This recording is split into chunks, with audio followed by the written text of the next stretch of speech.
Welcome to the Jiu-Jitsu of Life podcast. This is episode number 97. Hey, yo, see that? It's always better the second time around. Sounds good, right? Very professional. I love it. How are you doing, my brother? I'm good. A little sore. Yeah. Sore in the noggin. Yeah. Somebody was doing the old, I'm going to move my head this way. So you think I'm over here, and then I'm going to hit you here. And you're not going to expect it. A little move I like to call the Mo Siddiqui. No. Yeah. Man, his initials are KC, and he does that to everybody. He completely just turned me into a trainer. You know, that's what he does. He cultivates training partners, Yes. but not in a good way sometimes. So he made me into his grappling dummy last Sunday. Yeah. And he was kind of like, hey, Mo, why don't you go ahead and bring your gi top? Yeah. Because we need you could be wearing a jacket in a street fight. It's true. And we need to know what those grips feel like. And it is true. It is true. So I bought into it, and I put that jacket on, and literally I was all over that ring like a rag doll. Dude, there was one time where I was doing that with Colby. So forget about it. And he just grabbed me by the lapels and started like you're almost like taking a plastic bag when you're trying to open it. You're like doing that. And I was seeing, I was getting whiplash. I mean, I was seeing the ceiling and then seeing the floor and seeing the ceiling and seeing the floor. And it was one of the most terrifying training experiences I've ever had, because it was just like, I'm like, at any second he could just knee me in the face. Yeah. And I'd be like, I'm almost like dizzy just because I'm getting whipped around. And that's what I learned from this whole thing, right? Like, I learned that there comes a point. I mean, we all know size and strength matters. Yes. There comes a point where I am defenseless Yes. to that, especially. So what I have come to understand is that I'm going to be like Bruce Lee. Like, I'm just not going to wear a jacket. Yeah. I'm going to walk around shirtless. Yeah. And maybe like that yellow spandex where nobody can get a grip on me. Be like game of death, 24 hours a day. That's right. You're going to kick Kareem Abdul-Jabbar in the face. Yeah. Or you could see, my instinct is to work on like negotiating tactics during whiplash moments. So it's like I want to train myself so that in this moment of panic, I can make somebody a really good deal. Be like, like they're whipping me around and I'm like taking out the keys to my car. Here it is. It's a 2016, like something like that. So just sort of panic negotiating techniques. So you can stick with the game of death tracksuit. Yeah. I'm gonna try and bribe my way out of trouble. That's what I do. Yeah, they call that the gift of gab. They call that verbal jiu-jitsu. That's what you got. You're a black belt in verbal jiu-jitsu. I might be. That is true. Hey, so today I'm excited because we're talking about we had discussed about what we want to talk about this week, and I wanted to talk about the commitment to change, because so when you're in the selling process, there's a ton of commitments that you have to get through. We're not going to go through them all today. I mean, we wouldn't even be able to get through them all in a single podcast unless it was like, I don't know, 5-hour podcast. But, your very first commitment, right, is trying to get someone to visit your school, maybe like set the appointment, and you're trying to get the commitment for their time, right? But one of the hardest commitments to get is once you get into the school or once you get that face-to-face is the commitment to change. And so I really wanted to focus in on the commitment to change, but I wanted to look at it from two angles. I wanted to look at it from how can you possibly at least, provide some groundwork on the strategy you might use to develop or to get the potential student to realize that a change needs to be made and that jiu-jitsu is the right change for them. Mm-hmm. But I also wanted to look at it from the perspective of just a jiu-jitsu school owner, a business owner. And I'll tell you why I wanted to do that. We work with a lot of different businesses, specifically jiu-jitsu school owners all over the country. And over the years, you develop these friendships and relationships with them where you start to talk about not just what we do for them, right? Like we manufacture their school apparel, but our relationships have grown so much that we talk about general business ideas. And it's funny because I've dealt with jiu-jitsu school owners, and I'll talk to them about some of the changes that they probably would want to think about making in their academy to scale and to grow and to be more successful, because they're not content. They want to grow, they want to scale, they want to be better, not only for themselves, but for their students and the jiu-jitsu community that they developed. And they're unwilling to make the change. And so I also want to discuss it from that angle. What are some of the changes that jiu-jitsu school owners can make, and how we can sort of address that? And I think that hopefully it will provide a lot of value.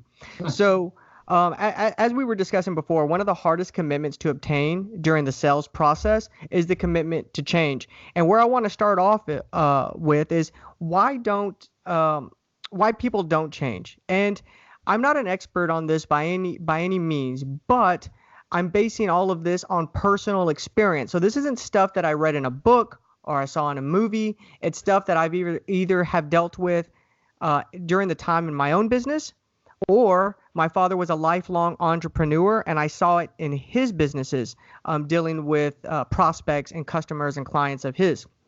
So the main reasons that I've seen why people don't change, whether me personally or looking at my father's businesses, is that they're already very successful. That's probably one of the biggest ones, is that they, what do they call that? Resting on your laurels, right? Yeah. You're already very successful and you don't feel like you need to change. You have that mindset of, well, if it ain't broke, why fix it, right? Mm-hmm. And where I want to, when it comes to having that mindset in business, that's just not the case. You can never, ever, ever rest on your laurels. And the reason why is, case in point, is you look at a company like Kodak.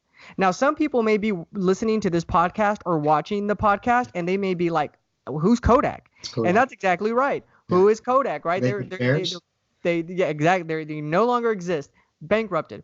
But during the time when you were growing up, when I was growing up, Kodak was one of the biggest brands out there. Now, they were either $1 billion or pretty close to $1 billion brand, right? Mm-hmm. And basically what it was, I mean, they were synonymous with photography. The way people don't say tissue, they say, give me a Kleenex. Mm-hmm. That's the way Kodak was when it came to photography, right? Hence their slogan, it's a Kodak moment, mm-hmm. right? That meant to everybody knew what that meant. It was time to take a photo, right? Time to take a photograph. Yeah. Well, you used to be able to buy these cameras and you go to the store, you go to Walmart and you buy Kodak film, you place it in the camera, right? Once you snap, however many, like 20 pictures, you take the film out, you drop it off, they develop your photos, you put it in a photo album, right? Mm-hmm. And they had this huge business revolving around that. In 1975, someone from Kodak, one of their own people, basically invented the digital camera, is my understanding, and presented it to them. And Kodak did not change. They did not make the pivot. They basically addressed it like, that's a very cute idea, but we have this massive company built around the model of selling film, and we don't feel like there's a need to change. And what happened is Sony and another company, I can't remember the other name, they began to run full speed ahead with digital photography. And it basically disrupted the whole industry. Where now, like, nobody buys film, right? Like, everything is digital. Mm-hmm. So you cannot rest on your laurels, right? You have to go ahead and you have to pivot, and you have to know what business you're really in, right? And that's the thing that Kodak forgot. They thought they were in the film business, but they're not. They were in the storytelling business. It doesn't matter how you tell the story, whether it's film or whether it's digital. You're in the storytelling business, right? Yeah. And so they weren't asking the right questions, basically, and they were resting on their laurels, right? So if you're a jiu-jitsu school owner and you're already very successful, that doesn't mean that you still don't need to make changes, because we're not changing, and we don't debrief situations and look at it from a standpoint of what went wrong. We debrief situations and we look at it from a point of how can things be better. And if you're not looking at it from that point, then you really have to start to look yourself in the mirror and ask yourself, am I doing what's best for my students, right? Because you should always be progressing, just like jiu-jitsu, right? Yeah. The second reason a lot of people don't commit to change is they don't want to get outside of their comfort zone, right? Yeah. I want to go back to the first reason on why people don't change, and it's because they're already successful. Because I want to take this first from the standpoint of a potential student, right? So someone comes in, they try out the free class, and then they don't make the commitment to change because in their mind, they already have a very successful life. Maybe they feel like maybe they're a business owner themselves. They feel very confident. They feel self-esteem. They're kind of 1 foot in, 1 foot out. Okay, we'll leave it at that. The second reason why people don't change, school owners and potential students, is they don't want to get outside their comfort zone, right? So I know for students, one of the big ones on this is it's a physical sport, right? It's combative, and actually the level of physical contact. I came from a boxing background. The level of physical contact is probably greater. Like, it's more uncomfortable. I remember being in a lot of situations. I was like, this is being in somebody's guard or mounting somebody for the first time. I was like, oh, this doesn't feel right. You know, I'm mounting another man. I'm very close to this fellow right now. Yeah, so they don't want to get outside their comfort zone, right? So that's possibly an objection. You're probably getting the commitment to change can revolve around being outside their comfort zone. Yeah. And then the third reason that I've noticed is that they don't know how to change, but they have too much ego that they're unwilling to ask other people what to do, right? And so it's funny that you can see businesses that they know that they need to make a change because they've probably seen a decline in their students. They've probably seen a decline in the community. They know something's going on. They just can't put their finger on the pulse and really hit the nail on the head, what's going on? How can I reverse everything, right?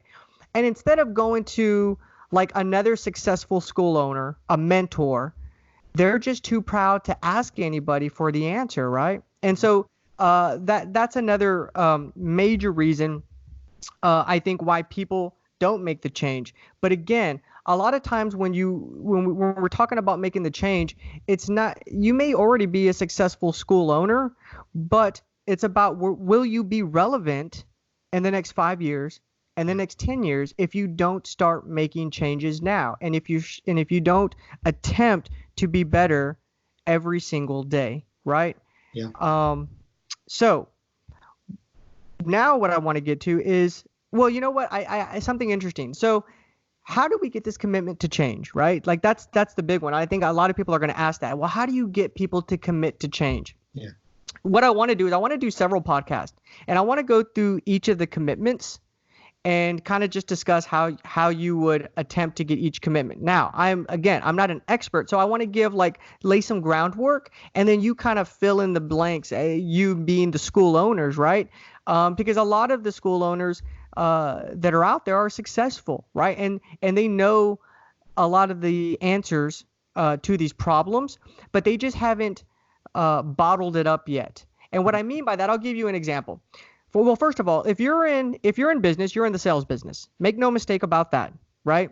And if you think that you're not in the sales business, then there's already a huge problem. Yeah. And let me tell you, if you're going to be one of the school owners that comments and be like, no, you know what, I'm not in the sales business and I'm super successful. Let me tell you, and I'm just going to be frank, there should be a sales process.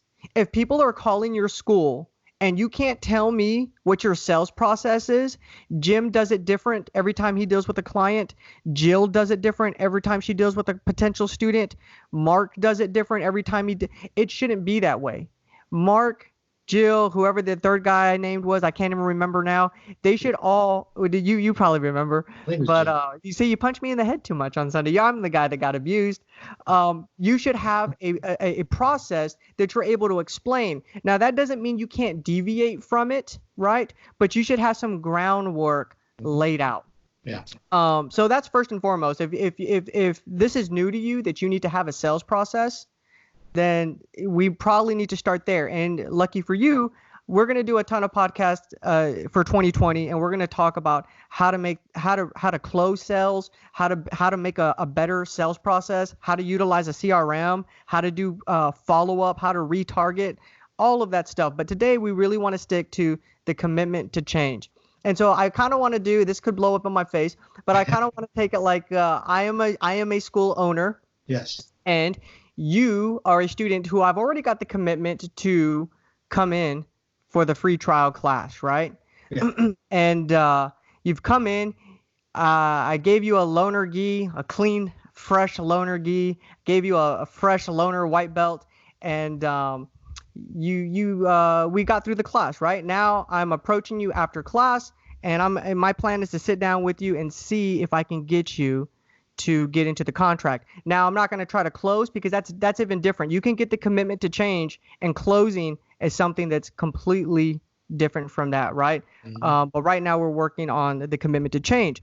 And the way I think the groundwork for that is laid is you get the commitment to change by helping the student understand why they're there in the first place, why they want to take jiu-jitsu. It's the same thing. If you want to be successful in business, you have to understand your why, right?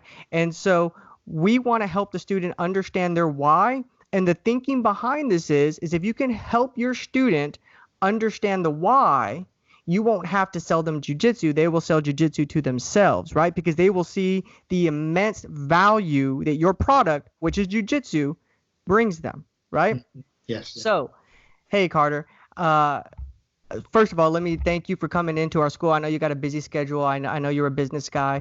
And so the commitment for your time, it meant a lot to me. And I hope that we provided some value here today. But I'll tell you, it looked like you had a good time out on the mat. But the thing that was really, that I was really thinking about, that I really couldn't wait to talk to you about is, you seem like a very successful guy. Why, what made you want to take jiu-jitsu? Why are you even thinking about taking jiu-jitsu? Well, I saw Royce Gracie fight in the first UFC, and I was like, this guy's like my size, and he's beating up all these big guys, and I want to be able to do that. You want to be able to do that? Beat up those big guys. Beat up those big guys. Those big guys. Why? Well, because doesn't every guy want to walk into a room and feel like he can beat up all the guys around him? Like walk around and look around and feel like you can do that? Yeah, I feel like you want to gain some more confidence. You want to be able to walk into a room and just feel confident being in there. I try and keep my head down, and I don't know. I'm just kind of tired of being that. You feel a little insecure. I do, yeah. And you think that jiu-jitsu would help you in this? Yeah, to me, I think that's kind of the core of having confidence is feeling like you can actually defend yourself, because I think everything else is like sort of a cover for that, like a lot of other things are a cover. To me, this is more getting to the essence of that. That's what it seems like to me. Getting to the essence of that. I feel like you want to create a better version of yourself. I feel like you're already very successful, but I feel like that you can do some more things and make your life even better, and you're trying to set these larger goals. Yeah. Am I close? Yeah. Do you feel that way? Yeah, because it's like you can, I've done other stuff to get in shape and lifted weights and done things like that, but I still get that sort of pit in my stomach when I walk in a room and see these big guys or see someone that intimidates me, and I try and avoid eye contact, and I don't want to live the rest of my life being scared. Yeah. Let me tell you right now, Carter, I think that we would love to have you as part of our community. We would love to have you as part of our family. And again, I just wanted to thank you for taking the time and coming here today to train with us. And I definitely think that jiu-jitsu is something that is going to make your life better, and it's going to make you more confident. But ultimately, our goal here is to make sure that you have a happy life. right? And so what is the price that you would put on that is kind of where we are going. Per year or per month? Okay, so some of that I'm going to edit some of this part out. But No, I was trying to channel 21-year-old me because yeah. that was my entire thought. And you know what? What's interesting about that, Mo, is that if if somebody had sat down to me with me and talked to me like that, and I was courageous enough at that age to be honest, which I don't know if I would have been, but if I was, that would have made me, in my opinion, much better, much faster, because the process back then was so haphazard and so just, they just throw you in. If you survive, good. If you don't, then it wasn't for you. That I saw a lot of people quit. I met a lot of people that had a lot of the same insecurities that I had at 21, that at 45 they still have them, and they'll have them for the rest of their life, because it was never presented in that way that you're talking about, where somebody feels safe enough to be honest about that, because there's a lot of guys that go through their whole life feeling that way, and or a lot of women do too, I'm sure, even more so. You can do that for somebody else. I love it. Yeah. I love it. So and thank you for saying that, my brother. And you know, you bring up a very strong point and a valid point, that being honest, I mean, that's the other side of it, right? Like, we can, as a jiu-jitsu school owner, as a coach, as your sales team for your academy, whether that's you or somebody else, or you have a whole team of people, you can try to get to the why of a student. And if a student is not strong enough to be honest with you about why they're there, but at the same on the same on the flip side of that, the better you are at sales, the better you'll be able to, the better your probability of getting to their why. Look, none of this is okay. First of all, let me a couple of things. One is, jiu-jitsu doesn't sell itself. No product or service does. And again, if you're one of the people think that jiu-jitsu will sell itself, then you're in the wrong. To me, it's like, and if you're successful, again, you have some sort of X factor, you have charisma, you have luck, you have all of these things playing in your favor. But that is not the formula. That is not the process. Jiu-jitsu does not sell itself. No product sells itself, right? That's almost like Kodak saying, well, the film is going to sell itself, and then they get disrupted. So it will not sell itself. You have to be able to get to a person's why. Yeah. And back in the day, people would they would basically equate being a salesman with, oh, that guy's a fast talker. No, a fast talker to me is not a salesman. He's a hustler. He's trying to sell you something that you don't need. A salesman is trying to solve a problem, right? And you're not a talker. If you're a good salesman, you're a professional listener, right? You're listening for the problem, and then you're going to basically offer some solutions to your student, right? So the student's going to say, well, I suffer from, I don't have confidence. I'm getting bullied at school. I'm not in shape. I'm overweight.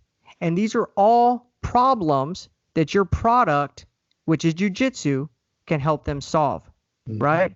But you got to get to their why and then solve that problem. And people rarely will put a price tag on what they are willing to pay in order for you to solve that problem, if that makes sense. Because we're not here to sell, a budget product, jiu-jitsu. We're here to sell value, right? And the value that you're bringing to people. And ultimately, when you're talking about sales, you're usually selling one of two things. You're selling either happiness, or you're selling a result, or you're selling both, right? And I think in the case of jiu-jitsu, you're selling both. I think jiu-jitsu brings happiness to a ton of people, right? And I'm talking about just showing up to jiu-jitsu and having fun, getting out there and rolling. But you're also selling the result of jiu-jitsu. You're going to lose weight. You're going to become more confident. You're going to have more discipline. You're going to have more mental fortitude. And I can go on and on and on and on. But you need to tell this story to the person that has 1 foot in, 1 foot out. Look, you're going to have objections. Understand that. If a person comes into your jiu-jitsu academy, and before you even get to say anything, they're like, let me sign up. That's not because of you, right? Like Yeah. they were already committed Yeah. to jiu-jitsu. You are a good salesman when you can get to the point of taking someone that is 1 foot in, 1 foot out, and convincing them that jiu-jitsu is going to benefit their lives in every way possible. Yes. And you're not selling them something that they don't need. We all that are here right now watching this podcast, we all do jiu-jitsu. We know the benefits of jiu-jitsu. We all believe in the benefits of jiu-jitsu, and we believe that it does change people's lives, right? So you should feel completely ethical and moral, and you should feel like you're doing this person a great service by selling them jiu-jitsu, because you know that I don't know how much it costs to get a black belt, 10,000. I don't know what it costs, but I only charge $6,000. is it 6,000? Something. Okay. Yeah. That is nothing in compared to the value that they will gain from the knowledge and everything that jiu-jitsu will bring to them. But you got to get them to make that commitment to change, and you have to walk them through that process. And the foundation, the groundwork that I wanted to lay out today is the way you get them to make that commitment to change is to first get them to understand their why. And you have to get them and walk them through that process, right? And this may be something that a lot of school owners are not comfortable with. In the beginning, I don't want to go off too much on a tangent, but we all know that when we start out as a new startup, as a new business, we're wearing all the different hats. We're doing the accounting, we're doing the bookkeeping, we're answering the phones, we're the salespeople, we're the teacher, we're everything. The moment you can begin to scale your business, start to delegate the things that you're not so good at, right? If sales is not your strong point, hire a sales team. And by team, that can be just one person that's really good at getting people and listening to them, understanding their why, and then presenting how jiu-jitsu solves that problem, right? And then also, we're not going to talk about it here today, but we will talk about it in other podcasts. It doesn't end there. There's usually going to have to be follow-up. That follow-up has to be structured, and it's so key. If you guys think that, someone's going to buy your product the first time that you pitch to them, it doesn't happen. Yeah. The sale happens usually on the follow-up, right? Yeah. And the entire time, you're trying to bring value to people and let them know that jiu-jitsu is going to change their lives, and this is how. A, B, C, D, E, right? And then you follow up, but you have to have a process. So a lot of you guys that are watching right now, if you already have this process, great. Let's think about how we can make it better. If you don't have this process, then you need to be honest with yourself, right? Yeah. If I ask you right now, well, what's your sales process? What's your follow-up process? And you don't have one. If I ask you, well, what are your scripts? And I say scripts, and people think that in a negative, they think about that in a negative way, like, oh, we don't use scripts. That's like so impersonal. Everything starts off as a script, right? And what I mean by script, it's an outline of where you want to take them from the beginning to the end. It doesn't mean you have to follow it like to the T, but your salespeople will have an idea of this is where we want to start and this is where we want to end. And it's a system, because if we hire Billy tomorrow, we can teach him this in a week, right? If John is a great salesman, but he's doing something that we haven't bottled up yet into a process, well, that does us no good, because now if John leaves or if John dies, well, nobody can take his place, right? And so that's going to affect your school in a negative way. Again, let's go back to what we were here to talk about today. That's earning the commitment to change. It's the hardest commitment, in my opinion, to earn because of the three reasons we've talked about. People are already very successful. They don't see the need to change. If it's not broke, why fix it? Number two, they don't want to get outside their comfort zone. And number three, they understand that a change needs to be made, but their ego gets in the way of asking people for help. And, how do we make this change? Which is why we wanted to start the Jiu-Jitsu Business Mastery Group, where hopefully we can bring a lot of Jiu-Jitsu school owners from all over the country together. A lot of them we probably already do business with. And hopefully between all of us, we come up with solutions to a lot of the problems, or not necessarily problems, but things that we're doing well already. We should always be thinking about, well, how can we make it better so that way we're relevant in the next 10, 15, 20 years, Yep. right? I wanted to end on, what are the biggest changes for school owners that they're not making, and then I want to get your ideas on it. And Yeah. here's what I'm Yeah. seeing, Carter, from a lot of the school owners that we worked with. So again, a lot of the school owners that we work with, they're already very successful, especially if they're doing business with Robles. They're very successful because our people know that our gis are not on the cheap end, right? Yeah. So if you can afford our gis for your students, then you're probably doing very well, or you're making a very, very bad financial mistake. And if you're doing that, I'll tell you, don't buy our gis, right? Don't do that. Like, that should come later down the line of things. And that's just me being completely honest, right? I'm not going to be the guy that's going to come up here and say, no, that's the first thing you need to do is buy a Robles gi for all your students. And that's, no. Yeah. We'll go over the steps. But a lot of the schools that we work with, they're doing business with us, they're doing financially well. But it's about how can they continue to do well and be relevant 10, 15, 20 years from now. And here's what I'm seeing is, one, they're not creating systems, right? And this is a problem because like we read in the book, The E-Myth, right? If you have a business that requires you to be there every day, you don't have a business, you have a job, right? And the goal is to make it a business and to create these systems that make things more efficient. Mm-hmm. And that will increase the probability of your success. And I think it will increase your bottom line.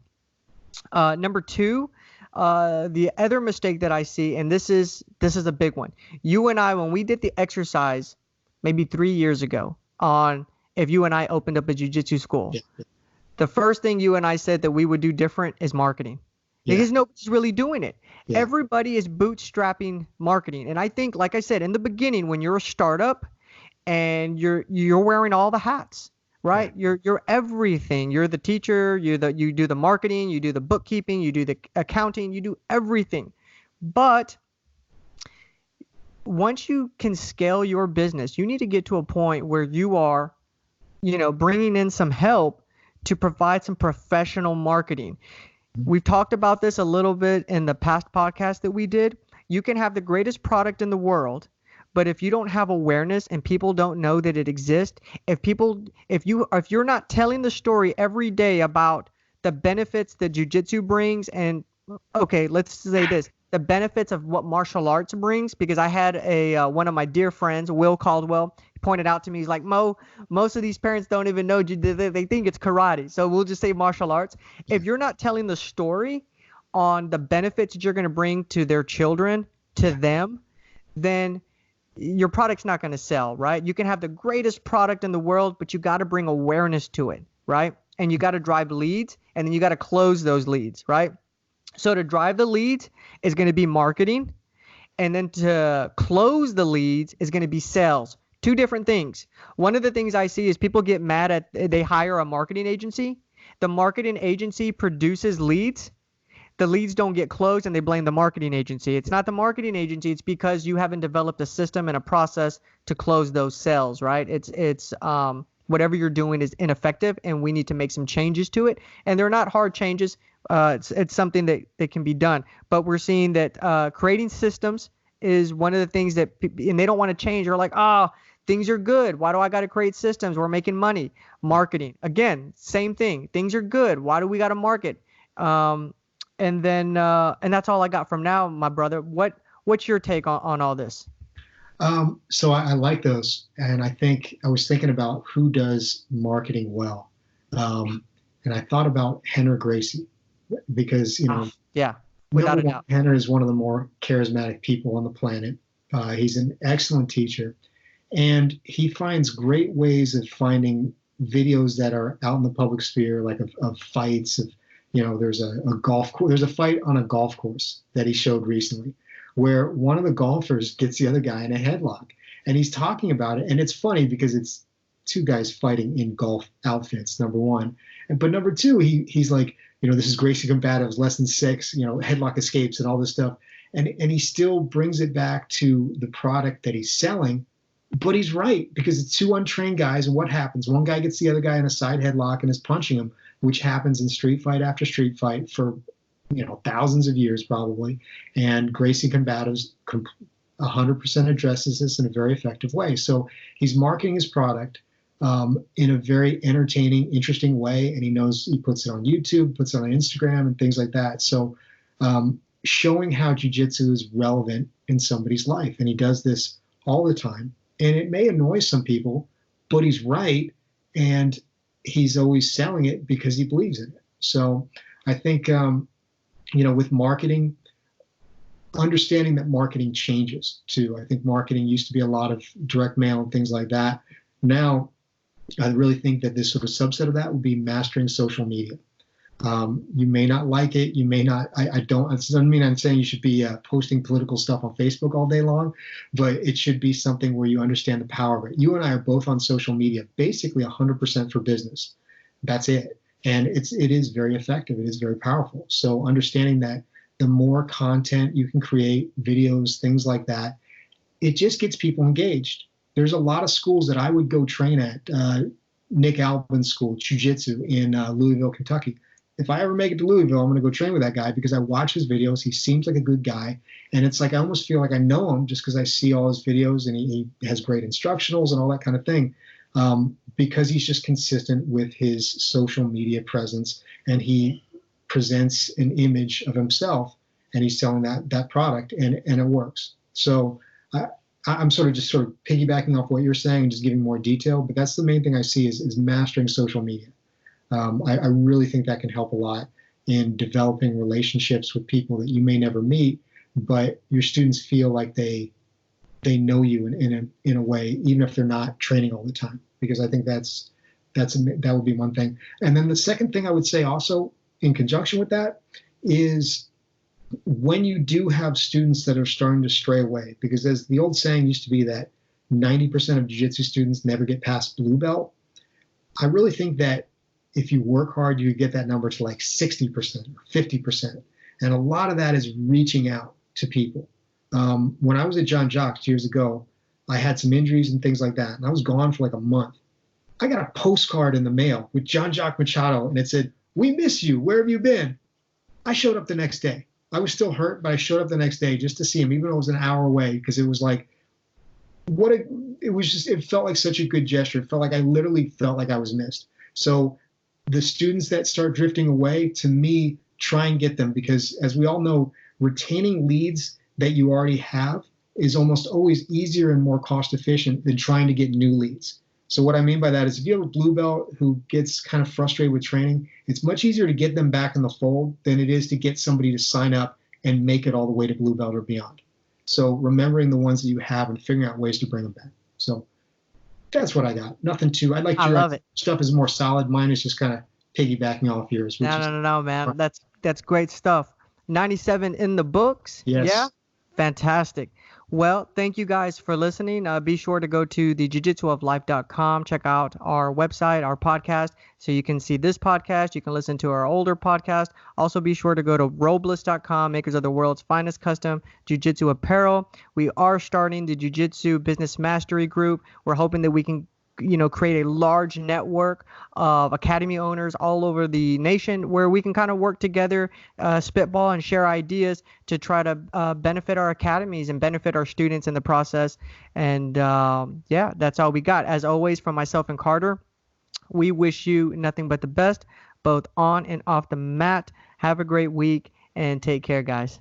Thank you, guys.